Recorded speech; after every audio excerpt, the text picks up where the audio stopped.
अस्सलाम वालेकुम जनाब, मुझे अब्दुल्ला शाहमीर कहते हैं।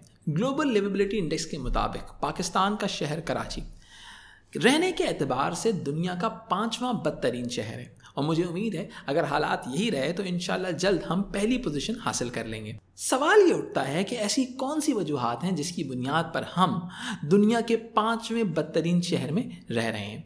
सबसे पहले तो यहाँ का कचरा।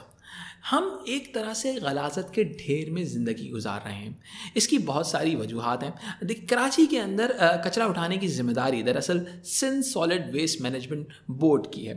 अब ये क्या कर रहा है और इसके बड़े खूबसूरत से इश्तिहार मैंने टीवी पे और अखबारात में और इसके अलावा सोशल मीडिया पे भी देखे, लेकिन मुझे इसकी गाड़ियाँ मेरे घरों में के पास, मेरी गलियों के अंदर और रोडों पे शायद बहुत कम नज़र आती हैं। और यही वजह है कि कराची के अंदर आपको कचरे के ढेर नहीं, आपको कचरे के पहाड़ नज़र आएंगे।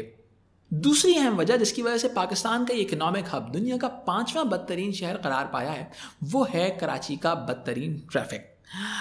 अगर आप लोगों ने 2010 या 2008-9 के दौर में लाहौर को विज़िट किया हो तो आपको नज़र आएगा वहाँ पे चिंची रिक्शे जो इधर से भी आते थे उधर से भी आते थे और लाहौर के ट्रैफिक को बहुत ख़राब किया था।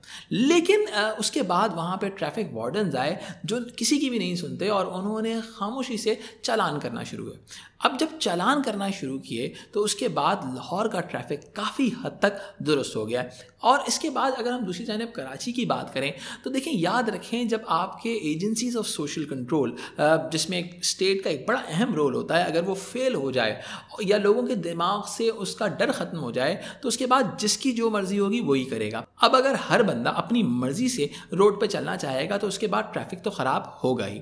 और कराची के साथ भी ऐसा ही होता है। जब लोगों को इस बात का यकीन है कि वो ट्रैफिक वार्डन को या ट्रैफिक पुलिस को कुछ दे दिला के मामला ख़त्म कर देंगे और ट्रैफिक पुलिस भी कभी होगी कभी नहीं होगी, तो इस बुनियाद पर लोग अपनी मर्ज़ी चलाते हैं। जब ये मर्ज़ी चलती है तो उसकी बुनियाद पर कराची का ट्रैफिक एक बदतरीन ट्रैफिक का नमूना पेश करता है। दूसरी जानिब बहुत से लोगों का कहना है कि सिंध में लोग पूरी दुनिया से आके इलाज कराते हैं। मेरी दुआ है कि ऐसा हकीकी तौर पर हो। लेकिन अगर आप यहाँ के कराची के पर्टिकुलरली अगर आप हॉस्पिटल्स की बात करते हैं, अगर गवर्नमेंट हॉस्पिटल्स की बात की जाए, बासी शहीद, इसके अलावा सिविल, कार्डियो, यहाँ पे शायद फैसिलिटीज़ तो एग्जिस्ट करती हैं कहीं ना कहीं, लेकिन माहौल बहुत बदतरीन है। दूसरी जानिब अगर हम बात करते हैं कि प्राइवेट सेक्टर की, तो प्राइवेट सेक्टर लाजमी सी बात है बहुत महंगा इलाज करता है, जिसकी बुनियाद पर यहाँ पर एक आम आदमी का सर्वाइवल बहुत मुश्किल हो जाता है। अगर एजुकेशन की बात की जाए तो एजुकेशन में गवर्नमेंट सेक्टर के हालात बहुत बदतरीन हैं।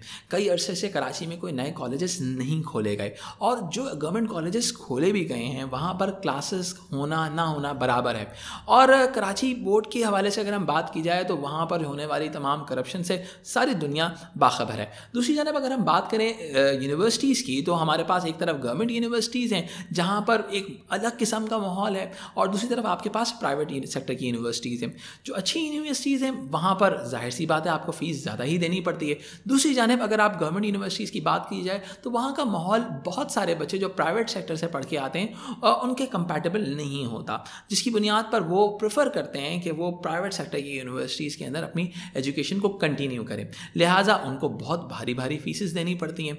तो उसके अगेंस्ट में क्या होता है कि भाई जाहिर सी बात है आपके जो एजुकेशन की जिम्मेदारी थी वो भी गवर्नमेंट से लेके लोगों ने अपने कांधों पे डाल ली। अब होता क्या है, अब मैं अगर अमूमी तौर पर देखूं तो कराची के लोगों का एक मिजाज बन गया है कि अगर रोड के ऊपर गड्ढे हैं या हम गड्ढों में चल रहे हैं तो वो क्या करते हैं, अपना रास्ता तब्दील कर लेते हैं। अगर सरकारी अस्पताल ठीक नहीं है तो हम प्राइवेट अस्पताल से इलाज करा लेते हैं। अगर गवर्नमेंट स्कूल ठीक नहीं है तो हम प्राइवेट स्कूल में भेज देते हैं। और अगर कोई और फैसिलिटी जो गवर्नमेंट ने देनी थी अगर गवर्नमेंट नहीं दे पा रही तो हमारा मिजाज ये बन गया है कि हम खुद अपनी मदद आप करते हैं। अगर लोड शेडिंग बढ़ती है तो हम क्या करते हैं, हम सोलर लगा लेते हैं। ये उस शहर के लोगों का मिजाज बन गया है जो 40% तक का मुल्क का रेवेन्यू जनरेट करके देता है। ये ऐसे शहर के लोगों का मिजाज बन गया है जहाँ पर इनकम टैक्स शायद सबसे ज़्यादा लोग देते हैं। अब हमें सोचना होगा, अब हमें शायद अपने हुकूक के लिए बात करनी होगी और मेरी खुदा से दुआ है कि हमारे शायद अल्लाह ताला मिजाज में तब्दीली ले आए। अगर मिजाज में तब्दीली ले आया तो शायद हम अपना हक मांगने के लिए खड़े हो जाएंगे।